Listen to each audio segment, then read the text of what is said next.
辛辛苦苦20年，一夜翻到解放前。國際結算銀行 BIS 嘅官方數據替中國房地產市場寫低咗一段殘酷嘅注腳。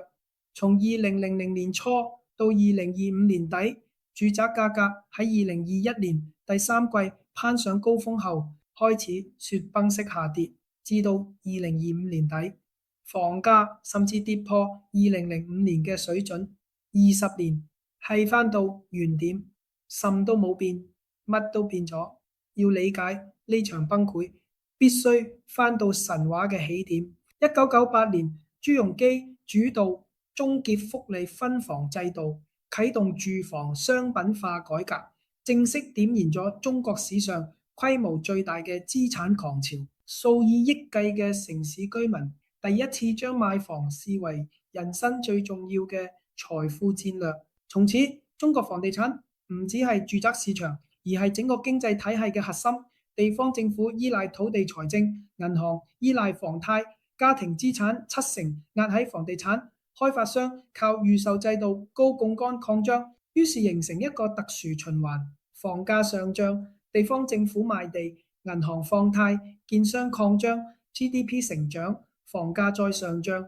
喺呢套循環當中，有土斯有財，唔只係信念，房地產已經成為一種準國家信用。人民相信政府絕對不會俾房價跌，呢個信念並非憑空而嚟。從圖表可以睇到咧，2011至2014年政府曾經多次出手打壓，祭出限購、限貸措施，但係每次調控都以救市收場。人民從中學到一個教訓：再苦不會苦房市。呢度讓後來嘅泡沫吹得更大，亦都讓崩潰時跌得越痛。買房即致富幾乎係全民共識。中國城市居民超過70%嘅財富集中喺房地產，加上各種資本管制，房產成為普通家庭幾乎唯一嘅保值工具。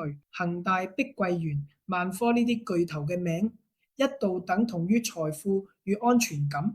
2020年，習近平推出3條紅線政策，對開發商嘅槓桿率、流動性與資產負債率設下嚴格上限，同時限制銀行對開發商放貸。呢場信用緊縮直接卡斷咗高度依賴借貸擴張嘅開發商嘅生命線。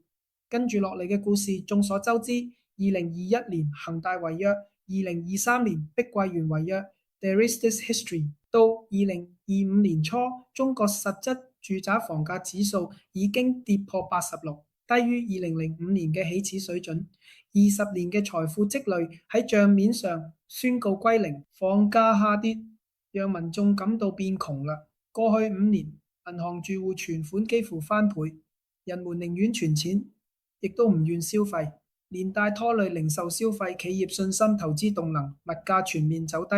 中國房地產嘅破滅，唔只係一個市場嘅故事，更象徵一個時代信念嘅終結。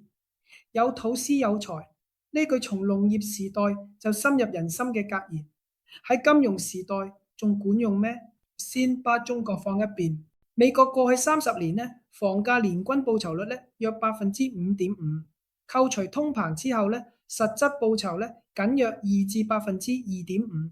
同期 SP500年複合報酬率呢接近7.7%。股票喺名目與實質報酬上面均長期領先房地產，但係呢個比較有個關鍵漏洞：槓桿。買股票通常需要全額支付，但買房只需付20%甚至10%頭期款，其餘由銀行融資。呢個槓桿嘅威力極為驚人。一棟50萬美元嘅屋，若增值10%，獲利5萬美元，但當初只付咗10萬頭期款，實際報酬率高達50%。當然精算嘅話，需要再扣掉貸款嘅利息。不過槓桿係房地產作為財富工具嘅真正核心競爭力。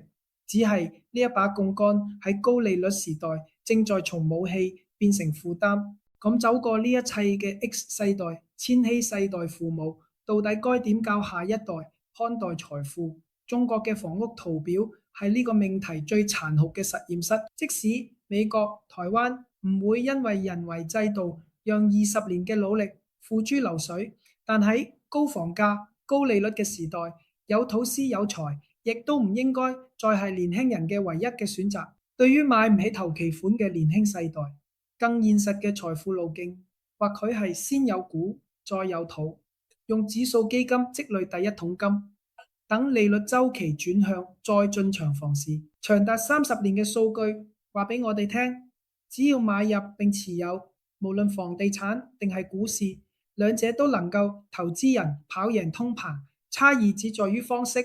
房地產靠槓桿與實物，股市靠流動性與複利。有土斯有財喺農業時代係絕對真理，喺工業時代係可靠準則，喺金融時代則係眾多選項之一，而且未必係最有效率嘅嗰個。俾還在起步嘅年輕世代，你哋或許係第一個不以買房作為人生唯一目標嘅世代。呢個革命性嘅改變，使你哋比父母更早睇清楚咗一件事：財富從來不住喺鋼筋水泥裏面，佢住在你願意持續投入耐心等待嘅任何地方。中國嗰20年嘅教訓唔係用嚟嚇人嘅，係用嚟提醒我哋，任何把所有籌碼壓喺單一資產上嘅時代已經過去。分散、耐心、持續呢3件事先至係呢個時代真正嘅財富密碼。Thanks for watching.